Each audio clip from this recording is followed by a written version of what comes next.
All right, so we always love getting your suggestions for deep dives, and this was a really great pick. You send in Sam Robertstad's "Exiting the Roadmap Rut: How to Build Outcome-Driven Plans" from the Product Leader's Playbook on LinkedIn. Yeah. And we both read it. We thought it was fantastic. So we thought we'd just kind of take 10, 15 minutes or so and really break it down, give you the core of what we think it's all about, and yeah, help you get that immediate understanding of how to apply this stuff. Absolutely. Yeah, I think Robert Stad really nails it. There's this fundamental problem that I think so many product teams run into where roadmaps become about the output rather than the impact. And that's exactly, what he's talking about here. Okay, so let's just jump right in. Uh, what would you say are some of those, really clear signs that a team's kind of stuck in that feature-based approach? Yeah. Well, I mean, he lays out a bunch of them in the article, and it's like, Yeah. you might even recognize a few of these. Hmm. Does your team ever feel like success is measured purely by like how many features you shipped, regardless of whether those features actually move the needle for Hmm. users or the business? Yeah. Like, do you ever feel like your roadmap is just a checklist, Yeah. and it's just like static, and it's not really guiding your strategy at all? It's just like, let's just get these things done. Yeah, and sadly that resonates with me for Yeah. sure. I've been there.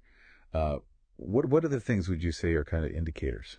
Yeah, I mean, another one is when teams feel really, really locked into the roadmap. Even when like new information comes up or like priorities change, it's like that plan becomes the master and it shouldn't be the other way around. Sure. And also you might see like stakeholders, really pushing for those deadlines, for features even more than they're asking like what problem are we actually solving for the customer, or what's the value here for the business. And I think most importantly, I think Robert Stad points to this kind of disconnect, Yeah. where there's just no clear understanding of how the features are actually contributing to those like tangible outcomes, for your customer, for the business. It's like running on a treadmill, right? You're doing a lot of work, but you're not really going anywhere strategically. Totally, totally. So why is that focus on features so damaging, in the long run? Yeah. Right. Right. Well, because I think, as Robertstead argues, a roadmap's primary function should be strategic guidance. It shouldn't be about delivery management. And I think when you're so focused on those features, you really risk becoming out of sync with, the way customer needs are evolving and the way the market's changing. Yeah. And the roadmap just becomes this thing that's blinding you, to these shifts that are happening, and it becomes a huge bottleneck to your progress. Yeah. I always say, like, every feature that you don't ship, based on a validated outcome is a bullet dodge to mate. Yeah. You've saved time and you've saved resources that could be put to better use. That's such a great way to put it. It's like you're so busy building that you don't actually look up and see if you're going in the right direction anymore. Exactly. Yeah. And the biggest risk, I think, is just the waste, the waste of effort. Right. Because if you're executing without that validation, you could be building and launching features that just have zero impact. On your users or your business goals, you're putting in all this time, all this energy, all this budget into things that just don't matter. And so, what Robert Stad is advocating for, which is, really I think aligns with all the best practices, is that the roadmap should be a fluid document. It should be a living thing that's guiding discovery, that's allowing for course correction based on what you're learning, and it really fosters this culture of continuous improvement. Okay, so we get the pitfalls. We understand why this is such a problem. Yeah. How do we make that shift then to that outcome-driven mindset that he's talking about? Like, what does that look like practically? What is the fundamental shift? I think it comes down to changing the questions you're asking. So instead of saying, what features are on the roadmap for this quarter, you start asking questions like, what outcomes are we actually aiming to achieve here? How are we going to measure whether we've hit those outcomes? Mm-hmm. And, what are the best ways, what are the different ways that we can go about reaching those goals? So it's like moving from a list of things to build to actually articulating what impact do we want to have. Exactly. And that completely reframes the purpose of the roadmap. It's no longer just a project management tool. It actually becomes a strategic instrument that can adapt as you gather new insights. And it also crucially aligns all of your teams around solving the right problems. So there's this really great example in the article about a referral system that I think really illustrates this perfectly. Can we just break that down a little bit? Absolutely. So a feature-centric approach might say something like, develop a new referral system by the end of Q2. So you're completely focused on the deliverable on that system and that like arbitrary timeline.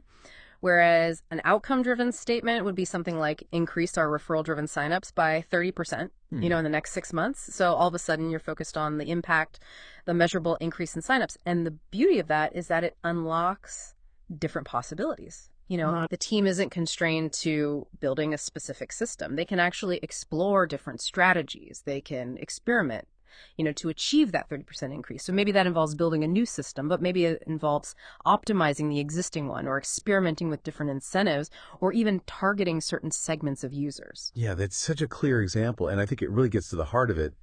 It's moving away from just building something to actually solving a problem and driving a specific result. Exactly. So then Robert Stead goes into some really practical frameworks for actually building these outcome-driven roadmaps. And, what are some of the ones that stood out to you? Yeah, so he talks about 3 that I think are super useful. The first one is the now, next, later model. And this is just a really nice, simple way to visualize your roadmap, based on how much you understand at a given moment and what the anticipated time frame is. So now represents those initiatives that are in progress right now, the things that you have a high degree of confidence in. Next is, stuff that's on the horizon but still needs more validation and more detailed planning. And later encompasses those more exploratory ideas, those opportunities that you want to look into but aren't really well defined yet. So it's like giving you that sense of direction, those priorities, without like getting bogged down in, firm dates and deadlines way out in the future. Exactly. And it gives teams a way to prioritize effectively in the short term while acknowledging that the future is uncertain. Right. You can't really plan everything out in detail a year in advance. You have to allow for that flexibility. Yeah, love it.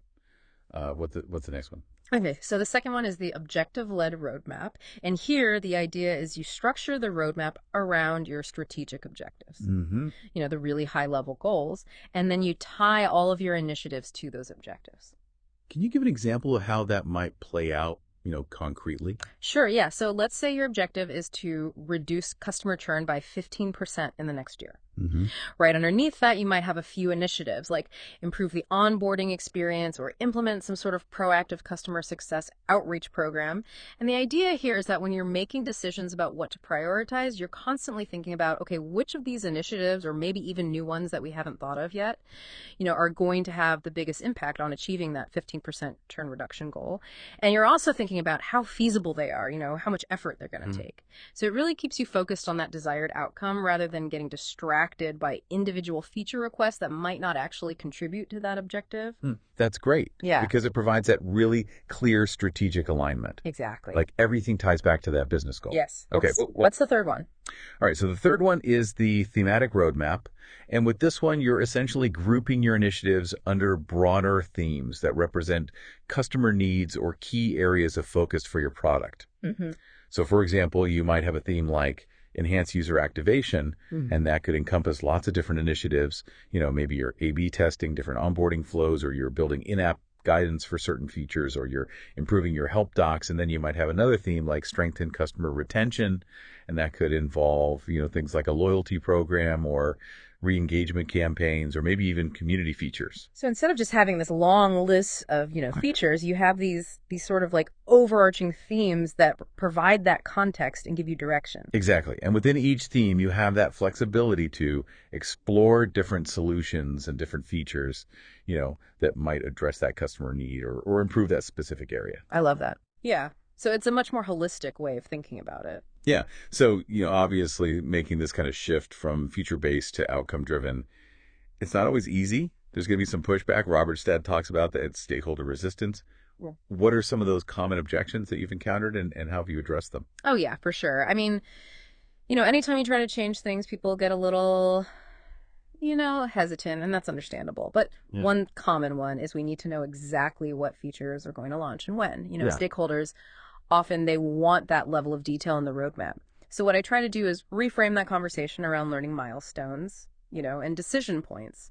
So instead of focusing on a specific date for shipping a feature, we talk about when will we have enough information to make a decision about this? When will we have learned enough to move forward with this? So it's about managing expectations about that level of certainty and really focusing on that progress and understanding and making those informed decisions. Exactly. Yeah. Another objection you might hear is, leadership expects to see a list of features, not these like kind of vague, goals. Mm-hmm. And so there, what I found helpful is to really articulate those outcomes as investments, you know? Mm-hmm. Instead of just saying we want to improve customer engagement, you talk about what is the potential return on investment of improving customer engagement. Yeah. You know, how will that translate into increased revenue or reduced churn or, you know, whatever it might be.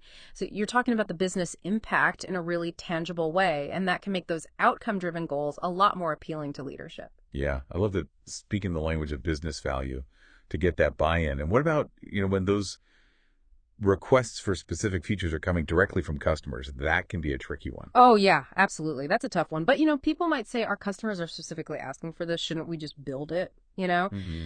But the thing is, customers are looking for solutions to their problems. Mm-hmm. You know, they're not necessarily attached to the specific features that they might initially request.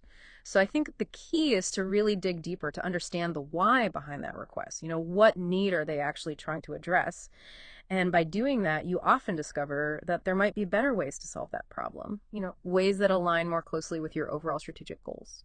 So it sounds like the real key to, overcoming that resistance is about shifting the focus of the conversation from the features themselves to the why, the reasons behind why we're doing any of this and that expected impact. Exactly. You know, alignment, it doesn't come from a list of features and deadlines. It comes from a shared understanding of those goals and the reasons why you're doing the work. Yeah, this has been incredibly helpful. I feel like I have a much clearer understanding of Robert Stadd's argument now.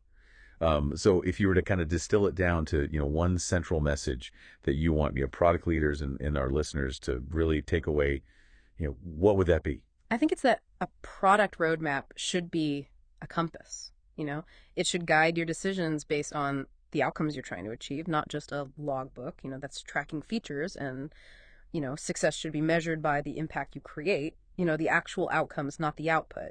Yeah. So it's about how much value are you delivering to your users and your business, not just how many things are you shipping.